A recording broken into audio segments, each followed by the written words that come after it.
I'm Brittany Lewis with Forbes Breaking News. Congresswoman Nydia Vela zquez said Friday that the Trump administration undercut both science and experts during the coronavirus pandemic. This comment came while she questioned a witness during the House Select Committee on the coronavirus hearing. She echoed similar sentiments from fellow Democrats that the previous administration politicized the virus. Here's more from the New York Democrat. The chair now recognizes Mr. Vela zquez for 5 minutes. Thank you, Mr. Chairman, for holding this important hearing. Mr. Dodaro, and I'm going to give you ample opportunity to respond to my questions without interrupting. The GAO's new report says that to maintain public trust and credibility, agencies must ensure their decisions are, and I quote, evidence-based and free from political interference. How will GAO recommendations help agencies like CDC and FDA achieve that goal? Well, first of all, it will, if they follow our recommendations, they'll have instituted institutional protections to be able to respond thoroughly to any allegation that comes up, because they should have a process of how it gets reported, it gets screened, it gets investigated, they respond to the allegation in writing, and then discuss anything, if necessary, that needs to be done. So right now, you don't have a good process, and so there's a lot of anecdotal information, but there's not a systematic evaluation of the allegations. So it should enhance public trust if implemented properly. Thank you. And Mr. Dodaro, will the recommendations made by the GAO, if properly implemented, help protect against any future administration attempts to discourage the sharing of information in an open and transparent manner? Yeah, well, I don't think anything would be necessarily a panacea to ensure that any future administrations don't try things, or other parties. But what it will ensure is that nothing that's alleged goes uninvestigated and dealt with properly, either defended or making a change.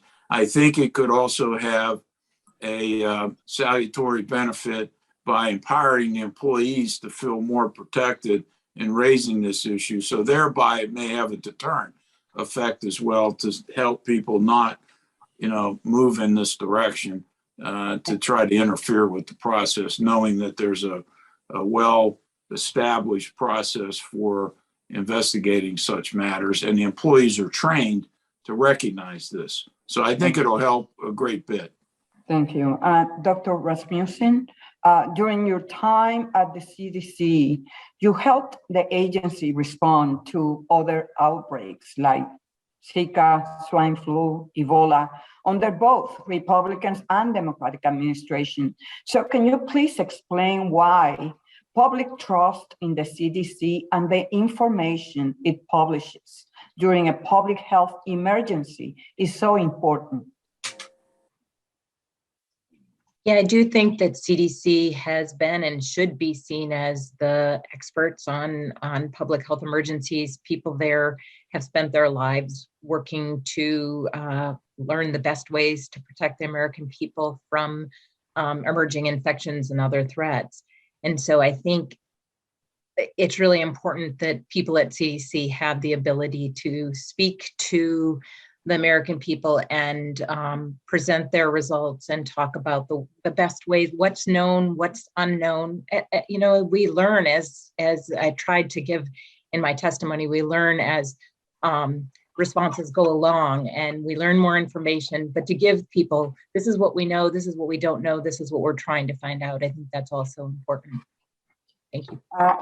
Thank you. And Ms. Desikin, sorry if I mispronounce your name. The Trump administration's undermining of science and experts led many of the scientists working at this institution to leave public office.